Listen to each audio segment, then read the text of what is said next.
Because as a parent, I'm sure you understand, you try to teach them all these lessons, and some of them they're going to get, some of them they're not right away.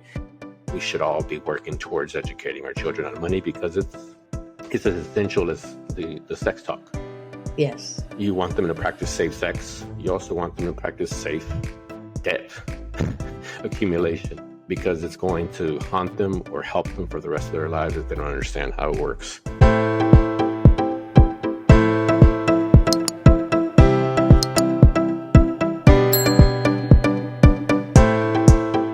Today's guest is Teevee, a proud father of two brilliant young ladies. He quit his job in 2009 and started a marketing agency to work from home and be more involved in his daughters' lives.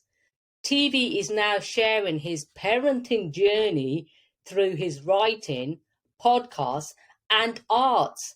He's looking to help more fathers be present and involved in their kids' lives through his life experiences. Welcome, Teevee.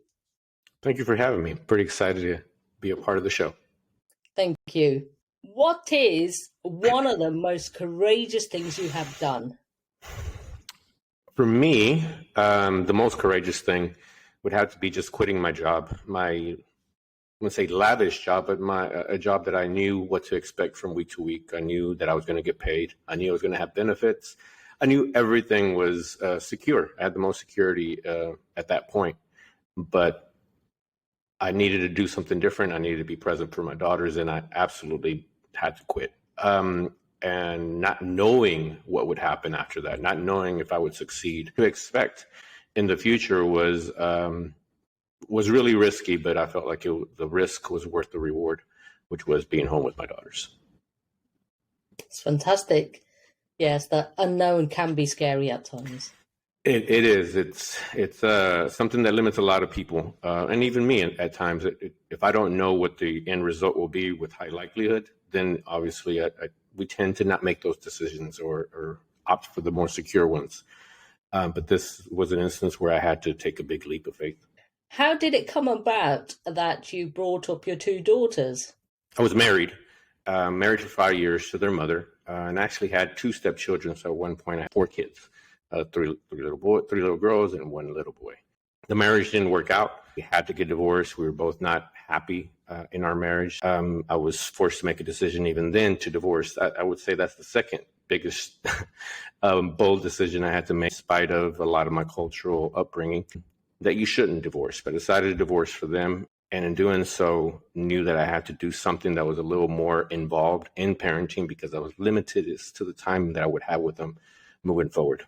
Your daughters were quite young when you took them on. How old were they?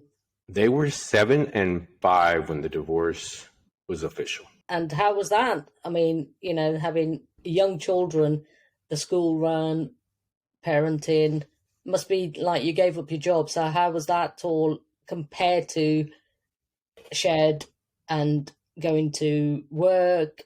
Everything completely changed for you. So how was that? I would like to say that I still didn't have primary custodialship with them. They stayed with their mother 75 to 80% of the time. On the weekends and the times that I did have them, that was still an issue, but it wasn't one of my primary issues in the day-to-day, because I wasn't awarded custody of them, even though I did try to. Those complications weren't completely there. I had a little liberty, given the situation, to at least try to make the most of my time and build the business. You're doing the best you can with the situation that you've got. Yes, it was unfortunate. I did try to fight for custody. The courts and the legal system felt that they deserved to be in the mother's custody and the mother's care. As unhappy as I was with that, and as ready as I was to figure it out, I made the best of it and continued to be more involved with them and be present at anything and everything that involved a father or a parent there. All the events. I was a PTA vice president, and I think I was a PTA president, which is a parent-teacher association in school. I was the president for a while. I was at all the events. I tried to do anything and everything to get added time. And because of the job that I did have, I had that freedom. I wasn't making a lot of money then, but I still had the freedom, and it gave me the freedom to show up in the middle of the day because they needed some volunteers.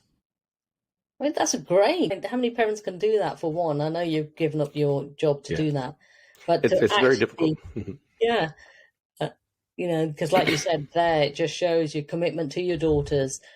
Any extra time you're willing to do it. Exactly that. And it's unfortunate that many parents can't do that because life demands that they make a living and they have to put their kids through school. So they go to school, the parents go to work, and that's time that they're not together, which is realistic. I didn't have that scenario. I had to actually leverage anything and everything I could to be more present. You're involved in writing, Mhm. podcasts. So tell me more about your art. My art, quick backstory, I've always been an artist since I was a child. Okay. And growing up, I wanted to be a comic book artist. This is in the 90s. I really devoted a ton of time to it. And in my heart, I wanted to be an artist as a career. This is the 90s, like I said, and the internet was barely starting to make it do its thing and become popular, but it wasn't what it is now. I, at the time, decided that I wasn't even going to go to college because I was going to be an artist, not knowing, not knowing what is truly involved in doing that kind of thing. Life got in the way. I got a family. I got everything that life brings at you. So I had to put art to the side. I always played with it throughout the years because I still loved it. I did all types of art. I did airbrush T-shirts. I did photography. I did photo editing. I did all types of art, but I pretty much placed it to the side. And in the recent years, as the business has begun to grow, I've had a little more free time. My daughters are older, so they don't need me as much anymore, unfortunately. Sad Yeah. dad. I've had more, seriously, this is a new era of parenting where they are much older, so I am no longer the most important man in their life, which is the reality, right? But in doing so, I also have more time more bandwidth towards for my art. I've started to explore it and realize how much I still loved it and how much I still remember all those years that I devoted to it in the first. I literally put 10 to 15 years of time into developing and honing my skill. It was for naught, is what I've realized, and I've been able to quickly get back up to speed, and now develop some sort of consistency in my art and producing it and publishing it online, which now, given the internet era where we have Facebook, we have Instagram, we have Pinterest, I'm able to market my art and get it out in front of more people. So at this point, I actually have been commissioned by a couple of people. I was offered a book opportunity to illustrate a book for a person, a company. It didn't work out, but my art is starting to creep back into my life and take a major part of my life, and I'm excited because I'm happy. The little kid inside of me is so happy to be able to start drawing, sketching, painting, and whatnot. Oh, that sounds really exciting. I'm excited. And yeah, because that's from your dream job, you went into marketing though. How did that happen?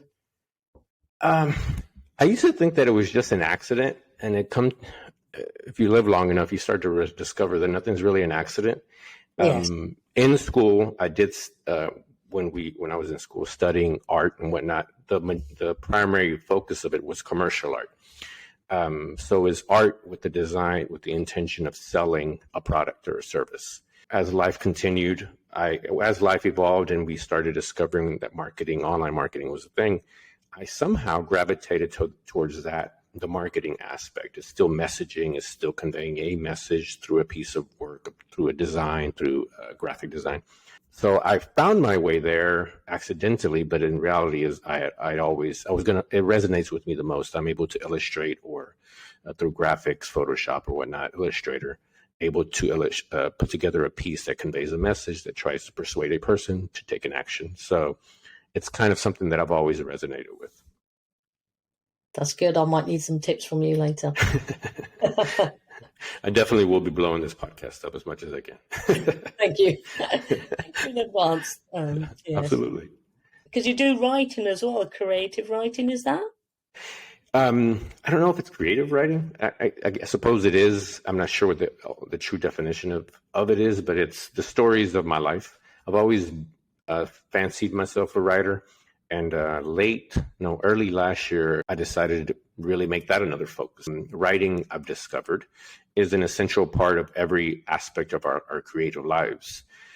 Comedians write, storytellers write, they write all the time, they write stories, obviously. Writers write, YouTubers write, they have to write the scripts. So I felt that it was the best way for me to start refining that skill was publishing daily. I'm in the middle of a big sprint right now where I'm writing every day for 30 days. I'm at day 15 today, 16. And that in itself has given me the content that I need to do podcasts, to do YouTube videos, because I've already expanded on an idea or a story, and the writing has helped me kind of refine it to a point where I now know what to talk about without getting too distracted. And it's something that I'm truly enjoying, because I've also discovered that through my writing, I'm able to log and write the stories of my life to give to my children. So that's one of the things that all this that I'm doing right now is it's all creative. It's all an art to me. So to get back to like just even the art of sketching and illustrating, it still makes the little boy inside of me really happy. I can see you light up. So yes, that's exciting. Thinking somewhere along the line, there'll be a book you'll be writing, or at least a comic book. Or both. Yeah, absolutely. Why not? It's actually both. I am combined. If I combine all the essays that I wrote last year, I have 50 or 60 pieces now. Oh, wow. And yes, and each piece is a story or a life lesson. Today I wrote about how I was able to help my daughters learn about money, studying money, understanding it intimately, debt, compound interest, credit scores, and whatnot. I wrote about that because it's something that I took a lot of time to make sure they understood. But combine all those essays together, I probably have 3 or 4 main categories. There's absolutely a book in the future. This is actually helping me figure out what people are resonating with and what people want to hear more about, so I can expand a little more. My goal is by the end of the year to either have it out or at least have the first or second draft done so I can move on to the next phase. But a book is something that people have been asking from me for years, and I'm just now feeling comfortable with the idea now that my daughters are older, so I can, whatever I write about comes from true experience, now seeing the result in who they are. That's excellent. I'm really excited for that. And I can truly see how, you would want to do something like that. Teaching your children about money intimately, I think is fantastic. Every parent needs to do that.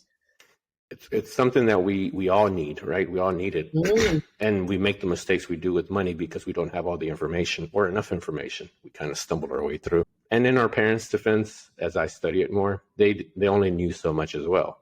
They only had limited information. But it is, now that we're in the internet age where information is everywhere, readily available, we should all be working towards educating our children on money, because it's one of the big metaphors that I use is it's as essential as the sex talk. Yes. You want them to practice safe sex. You also want them to practice safe debt accumulation, because it's going to haunt them or help them for the rest of their lives if they don't understand how it works. I absolutely love that. I love that analogy. Yes. Brilliantly put. Thank you. I'm trying to create those metaphors that make the points really stick. It's something that as I'm writing more, I'm understanding that metaphor and story helps get the message to stick and to resonate with individuals. Well, you got me hooked. Hey, thank you. That makes me happy. I'll share the essay with you later. It's on the website. Yeah. Thank you. Yes, and we'll put your website and all your links in the show notes so everybody can find them. Thank you. And what would you say was the most difficult thing about bringing up 2 daughters? Not being a female, not understanding what it is to be a female, what it is to be a lady walking in the world. Imagine if I had sons, it would have been a little easier, but I try not to let that limit me from being as involved as possible. Despite not having daughters, I had plenty of female friends. I had sisters. I had obviously a mother, and the women that I dated. As I was growing myself, all these things helped me understand how I needed to show up for them and try to address some of the issues that I knew that were going to come up. And do you play ball with them, football, all the rest? We played when they were younger. We played basketball. That's a sport that I am passionate about. Me So taught them too. how to shoot, how to dribble, and they both enjoy the sport. They can both throw a football, although we didn't play. Or I'm a fan, but it's not American football. I'm not a super fan, but I wanted them to be able to be comfortable out there with the boys, and they can actually throw and shoot a basketball better than most boys, to be honest. Loving it. Yeah, you got to give them all the different skills. Yes, You know, absolutely. The hand-eye coordination, being able to catch things that come at their face. They're actually really good with catching almost anything. oh, that's really good. It sounds like you've done a brilliant job. What would you say one of the most memorable things you've done towards developing your daughters, as in their mindset? I know they're still young ladies at the moment. There's a lot, to be honest. I've told both of them throughout the years that nurturing their minds to me was one of the most important skills, most important jobs I had. Because if I can nurture their minds, everything else will fall into place. This weekend, well, throughout their lives, I've tried to teach them principles on being calm, being able to make decisions, and when things aren't going well, being able to take a deep breath, process, and then make a decision intellectually instead of emotionally, which we tend to do. And that's difficult when you're in a moment of fight or flight. And this weekend, well, to kind of package that up, and as I got older, I realized that some of these principles basically fall under the philosophy of Stoicism. I read a book called in 2016 called, give me a second, The Obstacle is the Way by Ryan Holiday. And when I was reading it, I couldn't help but realize, like, I do that. Oh my goodness, I'm a Stoic. The ideas of Stoicism are old, and some of the world's greatest leaders have applied Stoicism. I got my girls the book, and I encouraged them to read it. We studied it. We discussed it. But they didn't understand that it was Stoicism. This past weekend, my daughter says to me, she was telling me a story that in school, the teacher was discussing different quotes. And she was going through them, and as she was going through them, she couldn't help but realize, like, wait, that's Stoicism, isn't it? And she asked the teacher this, and sure enough, she says, yeah, this is a lot of quotes from a lot of the Stoics over history, Marcus Aurelius and all them. And she thought to herself, I'm a Stoic. My father made me a Stoic. So that realization that all those lessons I had been bouncing off of them, all the stories that I had been sharing, had kind of gelled into this realization that she agrees with everything that's being said up there and understands the concepts, made me feel validated. Because as a parent, I'm sure you understand, you try to teach them all these lessons, and some of them they're going to get, some of them they're not right away. And then to have them start to pop up and realize as they're older and realize, like, wait, my dad's been telling me these things all my life, and I find these all to be true and makes sense. I am a Stoic. My father made me a Stoic. That was right there, was that feeling of success, and knowing that, okay, I truly think they're going to be fine no matter what happens to them, no matter what the world throws at them. They're going to be okay. And it was I almost cried from the feeling of Yes. them understanding, because they're children, and you hope it sticks, but who knows, right? Repeat it enough, it'll eventually stick. Absolutely. That's a magical moment there. It really was. And even she was like, she just looked at me like, you did this. I'm like, yeah, wait till you find out other things that I've brainwashed you with. I like to think that I've concluded that parenting essentially is brainwashing. It's programming. I said, wait till you discover other things, other Easter eggs. You familiar with the concept Easter eggs? No, do tell me. It's a concept within the gaming industry where they hide little elements that only like insiders know. It's kind of like an inside joke. Okay. They call them Easter eggs. And in movies, in a lot of Marvel movies, they'll have Easter eggs that you only know if you know. Okay. So there's a lot of hidden gems or hidden lessons that she doesn't even know yet, that I purposely planted into their soul and into their mind all these years ago, that they're going to get probably in the next 10 or 20 years. And to them, it's going to be a given, and they're going to understand, like, oh, wait, my dad did that. This is the reason that I believe this. Oh, so. That's magical. It Pure really magic. is. Thank you. Yes. So what would you recommend to any fathers that are considering parenting their children on a more full-time basis, single fathers that are trying to spend more time with their children? What would I tell them? I would tell them that they better do it, that they need to do it, because whether they are not doing it intentionally, their kids are watching them anyways. Their kids are picking up on their cues, what they do or don't do, their inconsistencies. And if they're not doing it intentionally, their kids are going to pick up on all these things regardless. So showing up with intention, showing up with lessons, showing up with conversations and stories that help teach deeper lessons, or play sports, or just, it doesn't even matter. Big realization I had is, at the end of the day, they just need your time. And if you're not Yes. giving them that time, it doesn't matter what gifts you give them, how many millions of dollars you throw at them, if you have it. It all comes back to time and stories that they can remember as they get older, and they can appreciate. And if they don't have that, and if you're not doing that intentionally, then all bets are off as to how you will be remembered and how you will be appreciated moving forward. Yes.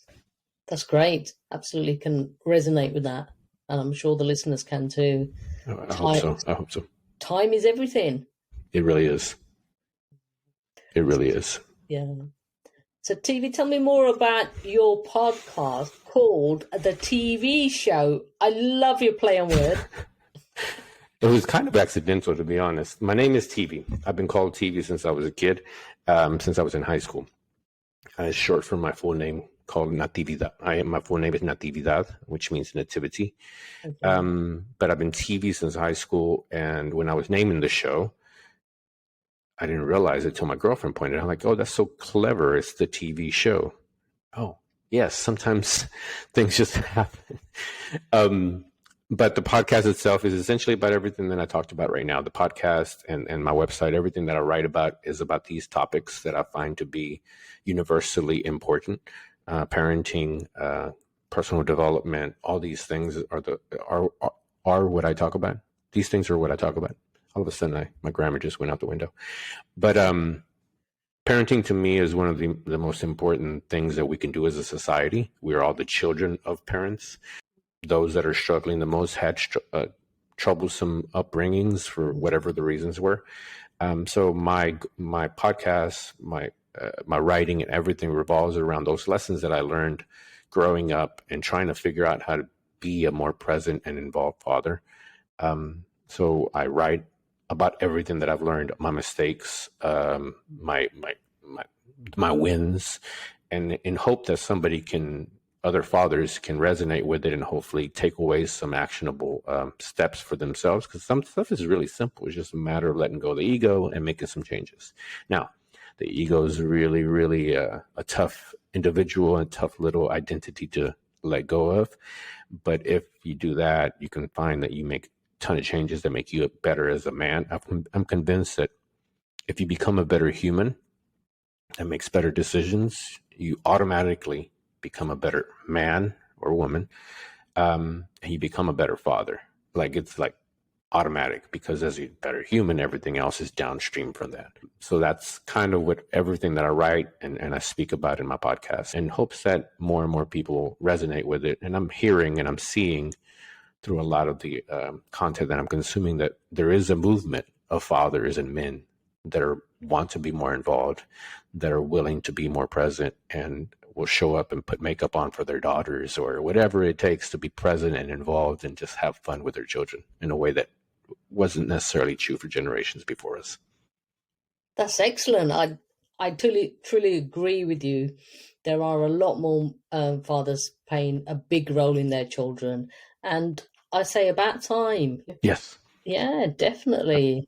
Happy to be a part of it too. And if I can help it grow even more and bring it to more people's awareness, more men's awareness, that even though things don't go well for you and the marriage doesn't work out, that doesn't mean that you don't have an influence on your children. That scarcity of time is actually, and that's what I learned, is I didn't have them the majority of the time, but because I had less time, they needed to appreciate me more. They had to, because they were looking forward to it. And so was I. I was going to make sure that every minute, every hour, every day counted and mattered, because I didn't have a lot of time with them. I didn't have that privilege. That's a brilliant way to put it. Definitely. Every second counts, truly. Yes. In your children's life, that's what it's all about. For generations to come. I read a quote from a friend, an author that I respect, Derek Sivers. And he said that we should, to kind of give you a big overarching context for life as parents, is we should be good ancestors. Mm-hmm. The decisions we make today, how we parent our children today, and what we teach them or don't teach them, it has a ripple effect for generations. So be a good ancestor and do the things that service you, make you a better human being, and will make you a better parent, because your grandchildren, your great-grandchildren are going to feel the ramifications of these decisions. That's beautiful. Absolutely beautiful. Thank you. So where can the listeners find you online, and what is your website? My main website is Teevee, spelled T-E-E-B as in Victor, double E like my name. Teevee.mx is the home base for everything that I do. You can also find me at Teevee.fm. That's where my podcast lives, and where I will continue starting to publish more content there and more podcasts. And this is a new venture that I'm reigniting. But those are the two places where you can find me, and you can find me on social media and everywhere. But that's home base. So if you want to listen to more of my writing, my podcast, and whatnot, you will find it there. Thank you for sharing your courageous journey with us. And by doing so, I'm sure you've opened the eyes to a lot more men, definitely, and even women. And I think you're on a fabulous journey here, and which I'm excited for. Thank you, Teevee. Thank you. What is your definition of courage? My definition of courage. It is doing what is tough when you know it's the right thing to do. Doing what is difficult when it is the right thing to do. Too often, we take the easy way out because it's what we've always done, because it's tradition, it's culture, and sometimes that's no longer the right thing. If it ever was, that question could be asked. So courage to me is making those decisions, knowing that you're going to ruffle some feathers, or you're going to find yourself in some financial trouble because it's the right thing to do. And if you do that, then you are a courageous individual, and I applaud you.